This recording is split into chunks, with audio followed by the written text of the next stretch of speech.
Hey, how's it going, guys? Welcome back. I know it's been a little bit of time since my last post. Been busy, but we have a cool one here.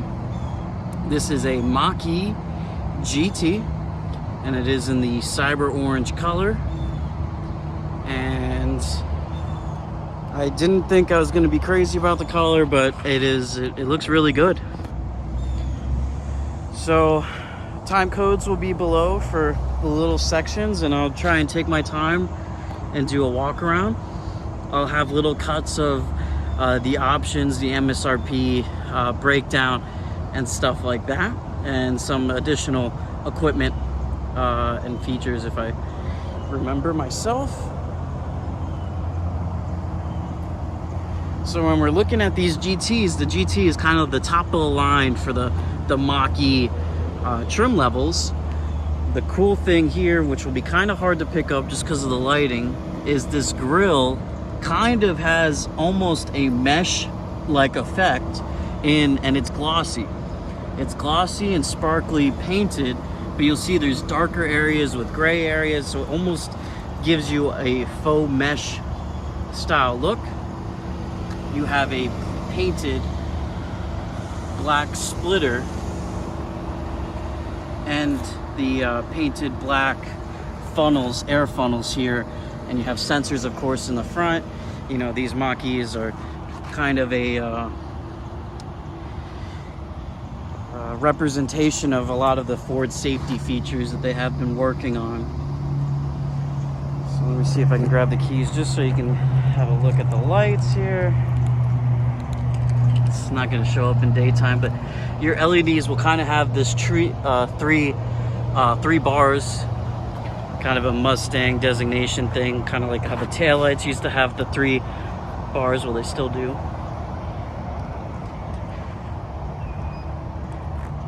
You have some Continental tires here, and some nice black gloss painted with the aluminum finish, as well as the red painted calipers.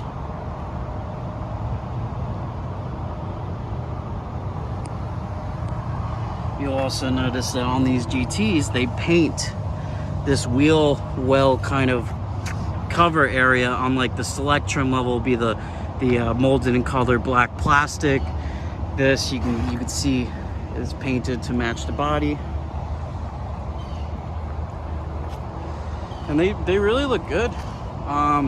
So Ford does some trickery with the body lines to make it look, you know, more sweeping. So if you look at this bottom area here, it's painted gloss black to look more sporty, and you can see that whole area is the battery itself. You have an 88 kilowatt battery with a range of about 270 miles, and you know, as opposed to or comparing to some of the other electric vehicles, testing has shown that these Fords, they rate them pretty accurately. If not, they have some leeway, so you could probably get more than 270 miles with these guys, which is nice. You know, I like that they underrate the miles versus like exaggerating them.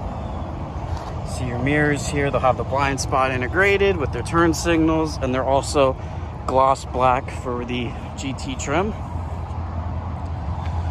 Now, because it is electric, you'll notice you will be charging this guy. So you push in, and you have your charging cable here, your 120 or your fast charger here, just like that. And then this bar will illuminate to designate how far through the charge you are or how much battery you got. But there's, of course, a live feed inside the car. Now, Ford does some cool trickery here with the door handles. So you see, you press this button to open the door, and it just opens slightly, and there's this little grab handle here. The back door doesn't have that. It's flush. But if you look at this, I pulled this door, or I pushed the button, and I'm trying to push the door in. It's not going to move. There's actually a safety feature so you don't slam your hands or get your hands stuck in there. Now, once I pull this door out, you'll hear a little locking mechanism, so it releases, so that safety feature is disengaged. So listen, if you have good ears, you'll probably pick that up. I'm going to continue walking around, then I'll get back to the interior.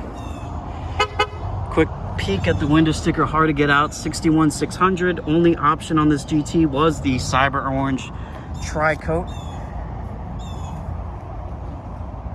And you see your back door handle is non-existent. They just give you an area, a rubber plastic area to hold on to. Yep. Open it and close it.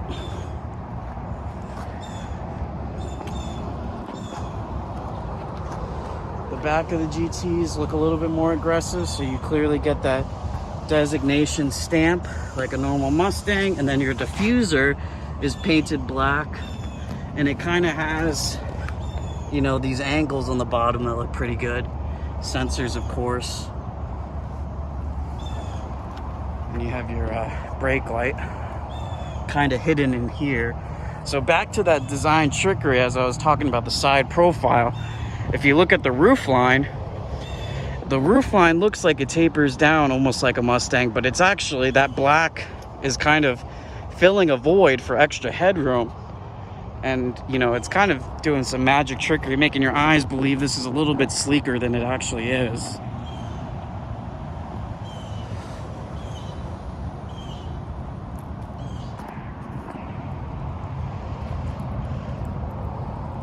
Definitely happy with how Ford did these. Taillights are pretty cool as well. You have the 3 effect, and it goes 1, 2, 3, you know, or 1, 2, 3, I should say. All right, in just a second, I'll pop inside. Don't want the phone overheating. All right, so we're gonna go inside now. You do have the keyless entry, kind of hard to make out, but there is a keypad you can customize to lock and unlock the car. Also have the Ford Pass app as well. Your memory seats on the side. This is all suede here. And then you have the leather up top. Bang & Olufsen sound system, and it's almost like in a cloth material. Pretty nice. You have your copper stitching with this interior. GT logo there. Paint inside, and then you can kind of see inside when I open the door, this lip, this is all the battery down there. That big piece of plastic, it's all battery. So Ford definitely does some design trickery to make it look a little bit sleeker. So inside, when you hop in the car, you're gonna get a big screen, 12-inch screen, and then you're gonna have the smaller screen in front. I actually really like how this smaller screen is laid out. Pretty simple. There's not a whole lot of stuff, you know. You have what gear you're in, your range, and then you have your steering wheel. So on the right side of the steering wheel, kind of standard, your skip, your voice controls, that stuff. And then all of your advanced cruise control stuff is going to be over here, your set and whatnot. Mirror controls, and then kind of quirky, your release for the door is this thing that you pull out. So you pull it like that. So not a lot of door handles that work like that. That's kind of interesting. See that? Inside your center console, you see that little logo. You see you have a wireless charging pad here. Your cup holders, parking, hazards. So what is this? This is a self-parking button? It is. Oh, parking aid. So you can just turn on and off your sensors. This is your parking brake. You turn this rotary dial to select your gear, and then you do have this center armrest kind of thing, but it doesn't really open up. It just lifts up, and then under there you have this slide out for extra storage. You'll notice a 12-volt outlet there. Looks like another cubby type plastic piece there. And I really like these seats with the suede and the stitching. I really like how they came out. Very nice. And then the dash, one of my favorite parts of this dash is that it kind of seems like one big piece that kind of is almost flat. It seems like a modern design. I don't know why I like that stuff, but you have this cloth type material with the copper logo for the Bang & Olufsen system, and then these copper hits around the trim. So very subtle copper hits around the trim of the car. The stitching, the logos, the little plastic pieces. It looks really nice in the grand scheme of things. Looking above you, you have your garage door opener, a little button for the glasses, some light control, standard stuff. and then you can look at my ugly ass right here. Back seat wise, I would say this is very similar to an Escape. If you're familiar with Escape, it kind of feels room-wise like that. And now looking at this screen here, there's a whole lot of stuff here.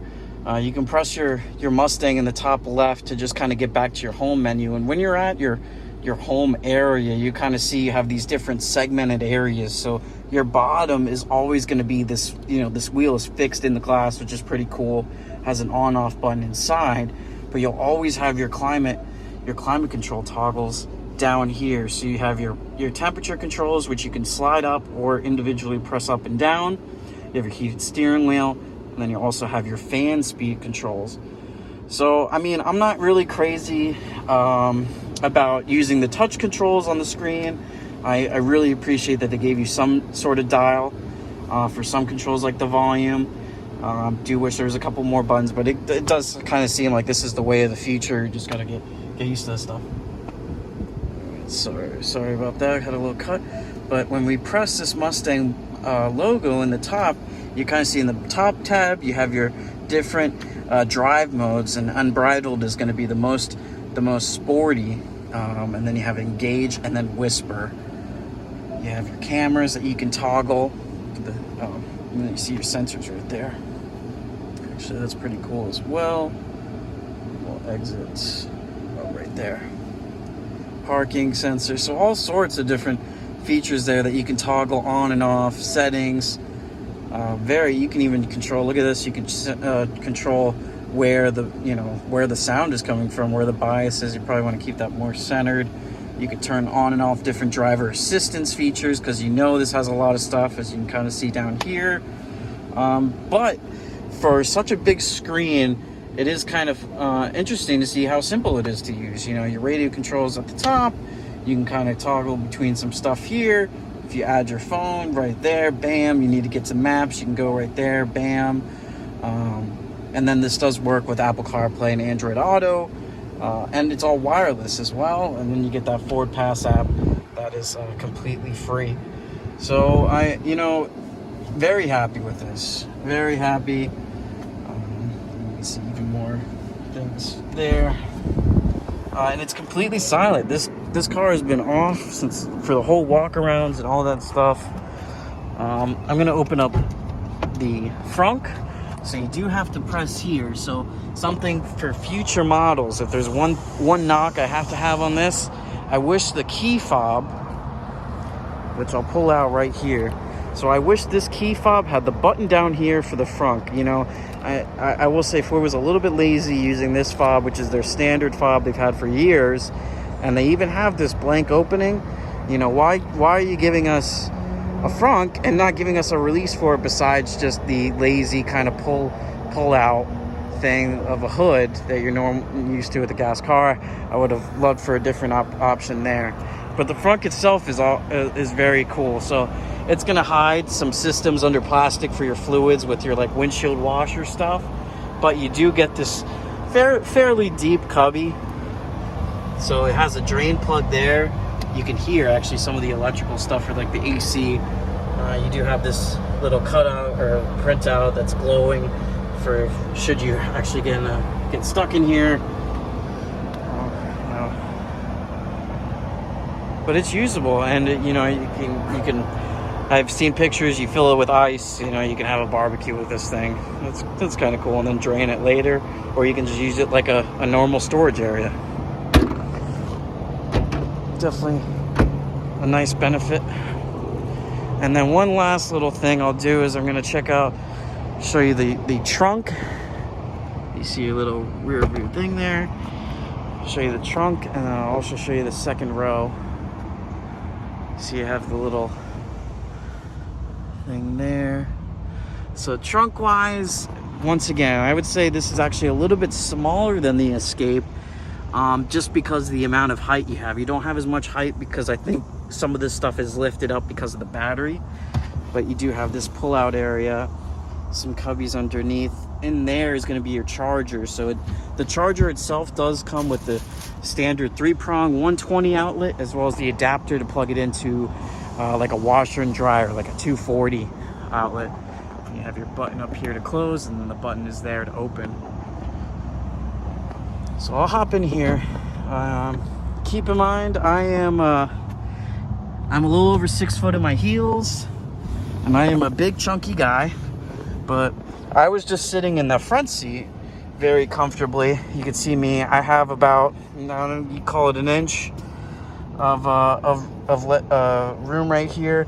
You do kind of sit as if you're leaning back. That's something I'm noticing on first impression, which is not bad, and it is comfortable. You know, I would have no problem sitting back here. I'll close the door. Yeah, I'd have no problem sitting back here, and I'm a chunky guy. And you have the little cup holder here. Other little things, you do have the AC, which is very nice, and then a USB-C, it looks like, and a USB regular. Very cool. And the same type of door handle here.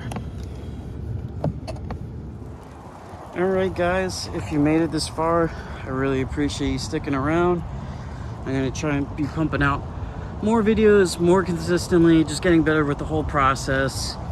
If there's something you'd like to see in particular, please let me know, and I really appreciate any of y'all that like and subscribe. So thank you, and keep a lookout.